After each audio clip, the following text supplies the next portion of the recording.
श्री स्वामी विवेकानंद शिक्षण संस्थेच्या सचिव प्राचार्या शुभांगी मुरलीधर गावडे यांचं आज वयाच्या 53व्या वर्षी निधन झालं.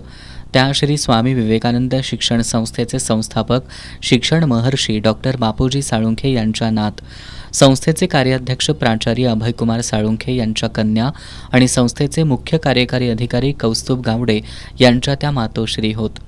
त्यांच्या आकस्मिक निधनानं महाराष्ट्राच्या शैक्षणिक क्षेत्रावर शोककळा पसरली आहे.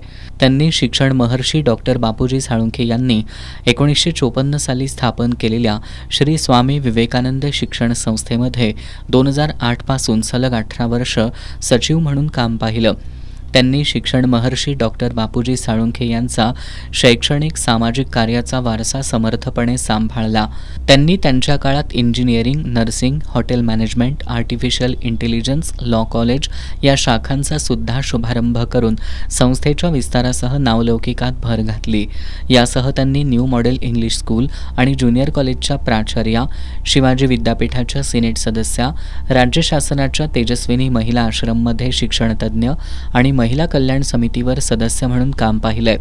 त्यांना आदर्श महिला पुरस्कार, राष्ट्रीय जीवन गौरव पुरस्कार, आधुनिक सावित्री पुरस्कार आदी पुरस्कारानं सन्मानित करण्यात आलं होतं. उद्या शुक्रवारी त्यांचं पार्थिव अंत्यदर्शनासाठी ताराबाई पार्क परिसरातील शिक्षण महर्षी डॉक्टर बापूजी साळुंखे स्मृती भवन इथं सकाळी 9 ते 11 या वेळेत ठेवण्यात येणार आहे. दुपारी 12 वाजता पंचगंगा स्मशानभूमीमध्ये त्यांच्या पार्थिवावर अंत्यसंस्कार करण्यात येणार आहेत. त्यांना श्रद्धांजली अर्पण करण्यासाठी देशातील, राज्यातील शैक्षणिक, राजकीय, सामाजिक इत्यादी विविध क्षेत्रातील मान्यवर उपस्थित राहणार आहेत. त्यांच्या निधनानं शैक्षणिक क्षेत्राची मोठी हानी झाली असून सर्वत्र हळहळ व्यक्त केली जाते आहे.